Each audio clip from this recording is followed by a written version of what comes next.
financial future can't wait. Welcome back, everyone, to the Deep Dive. It's great to be back. As always, we're going to be diving into some of the most interesting things that are happening in the market, and today's no different. We have a really cool set of information that you've passed along to me, and we're going to unpack that together and see what's really going on. Absolutely. And what's really key here is that we've got a snapshot in time, as of April 1st, 2025. So it's very much real-time information.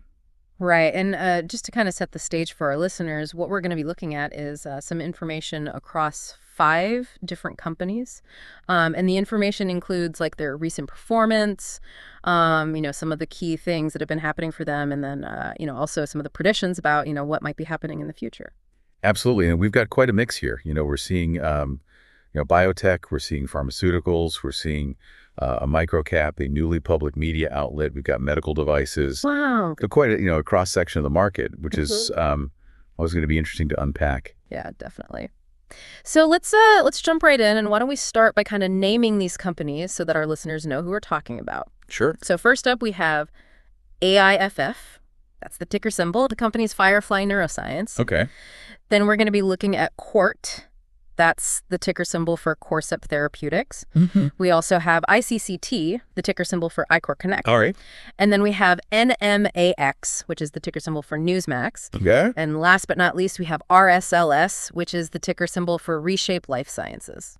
Wow. So, a really interesting mix there. And I think as we go through each one, what's going to be really fascinating is to see, what are those different drivers? Because every stock has a story. Right. And what's causing it to move, up, down, or sideways? And, what are those signals telling us?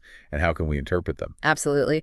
So why don't we jump right in and start with AIFF, Firefly Neuroscience.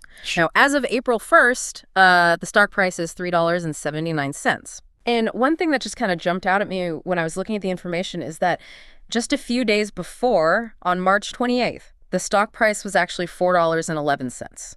Oh, wow. So that's like a decrease of almost 8%. Mm-hmm. And the downward trend kind of continued through April 1st, where it went down another like 3.5%. Okay. But if we pull back and we look at it over the last 10 days, it's actually down almost 18%. So there's definitely some downward momentum here. Okay. So some short-term negative pressure there. But I guess the question is that a trend, or is it just, a blip? Right. So what I find really fascinating, though, with this one